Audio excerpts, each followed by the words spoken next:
Hey guys, EDDBUD here. It struck me today that I might have to stop running. Don't worry, it's not happening anytime soon. Only maybe for a day or two. Today I want to explore the difficulties of trying to structure your running around family and your career. So you all know very soon my wife and I are expecting a newborn baby. A little fella's on his way very soon. And it suddenly struck me while I was sat on a very quiet train between Basingstoke and London as to how I can keep any sort of consistency to my training throughout the next month or so.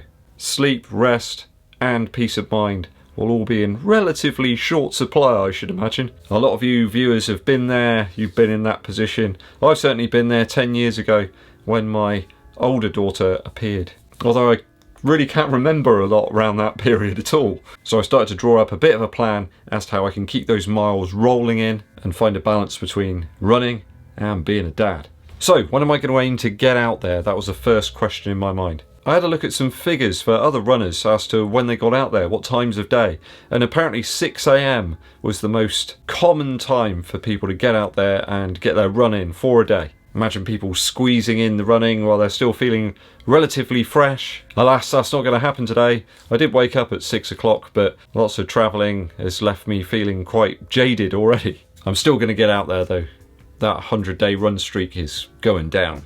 There is a high chance that my work won't be back to full operation by then. I'll probably still be doing a significant amount of it from home. I think at least for the meantime, a considerable part of that work that I do will still be achievable from home. I think that does give me some level of flexibility as to when I can get out there and get my run in for the day. I think I always tend to operate a little better early on, although looking through my training, interval work and anything with reps always seems to be better later in the day.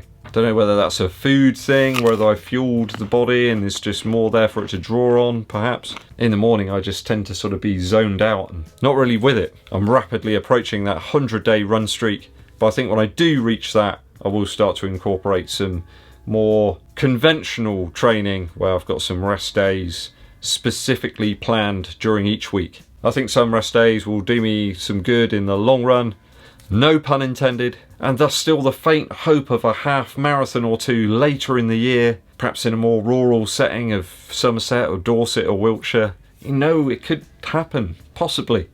I've got that faint little hope there still. I mean, the Frome half marathon looks very appealing. That one's been rescheduled for the 29th of September. It's not completely unrealistic for me to do that one. It's in Somerset, it's not that far away. Mrs. EDDBUD already said she didn't mind. Don't worry, I had the tape recorder out there. I need to get it in black and white though. It's a smaller event. I think they normally have around about 600 people doing the half marathon, but that is a big stumbling block alone for trying to put on events such as this. I fear that we may not be in a position to have such events for some considerable time yet. I know there are some trail marathons and things like that going on, but they're, may I say, more niche events right now. I think people who have got into running recently might be looking to do 5 or 10Ks. There's some good club runners there looking to do half marathons, but doing a full marathon is a little bit more taxing on the body and it takes much more preparation. I think with that current slowdown of the reopening of the UK could spell the end for some of those half marathon events. Looking at the results from last year though for the Frome marathon, I mean, getting around 1:30 would get me into the top 35, somewhere around there. Only a few places as well off of last year's male veteran 40 category, which is where I come in. I know it's hard to believe, but I'm there. I forgot how old I was the other day. It's crazy. Just forget. Still think I'm 18. Mentally, maybe. I had a good look at the actual course for the Frome half marathon, and it's about 133 metres in terms of total elevation gain. It does come out to about 435 foot in total across the course, which isn't too bad. There's 2 steeper hills there, but I think the giraffe legs can manage it. So not the worst, not the flattest, but still a reasonable course. That's if it's still on. So having some events there might give me some focus to continue my training throughout the next few months. I also started to look at if I need to go into work, can I commute and get a few miles in, perhaps on the way back? I don't think anybody wants to be taught by some very tired, sweaty looking bloke who's just run into work. That's not going to happen. I don't think there'll be any facilities for me to change, so it would certainly be commuting back from work to my home. I can see it now. It's only a 1 mile commute from work to home, but I could incorporate it into the 15-mile long run route. Maybe extend it to 7 or 8 miles total. That'll be perfect. Nice quiet country lanes, peace of mind. I mean, my workplace is relatively close to where that 15-mile route is. I think it's from about mile 8 or 9. Just don't tell Mrs. EDDBUD. That could maximise the use of my time. That means I can make more use of that commute, plus save myself a few pennies leaving the car.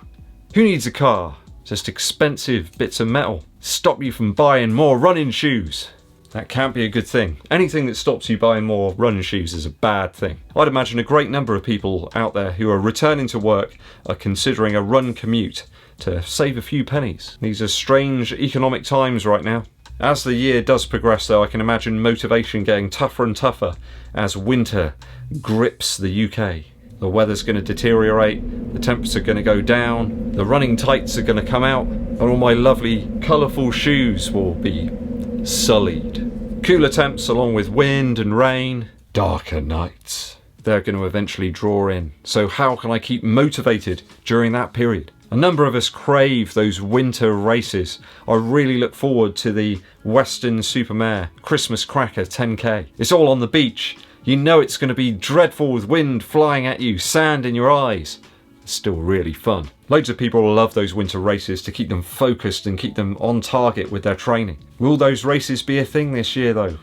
I really do hope they will. With training going so well recently, loads of consistency across 12 weeks. I've been hitting up there 50 plus miles, up towards 60 miles. It'd be a shame to let that go. I think once the summer's over and a more normal, I don't know what normal is these days, but a more normal routine and structure appears within the day, I think that will help to be able to plan when and where I can get out and get some training in. I can start to pick out times when life and family and work can occupy certain areas. That said though, the channel itself is beginning to really work for me, but it really does demand a very clear focus and a dedicated work ethic every single day. It's always got to be up there in quality, and that demands time, that demands focus and effort. I think having that routine in place, having a race here or there on the horizon as a light to aim for, trying to keep some consistency in the training, and also utilising rest days when and where required. I'm going to throw all those things into the cauldron and see what comes out.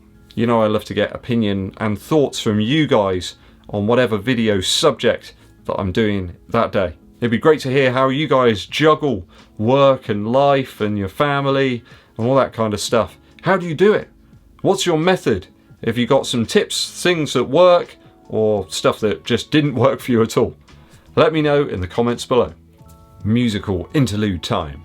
Today on that long drive in the car, it had to be Kurt Vile with his great album, Believe I'm Going Down. It kicks off in a superb way with the brilliant Pretty Pimpin', which has got some ace, finger-picked type intro thing on the guitar. Just sounds really good, really distinctive. Really interesting lyrics as well, about how Kurt Vile's kind of looking at himself in the mirror and he almost doesn't recognise himself. There's some really good tracks to zone out to here if you're running or driving. If you've got a long drive ahead, this album could be perfect. I'm an Outlaw and Wheelhouse are two really great tracks from that aspect. I really like All in a Day's work as well. That one's fantastic. It just sort of goes round and round in circles. It really helps to calm me down. If you want to do a long run at lower pace, then Kurt Vile's Believe I'm Going Down album could be perfect for you. Hey, I like this one so much I bought it on CD and vinyl. Thanks for watching through to the very end of the video today, guys. I really do appreciate it.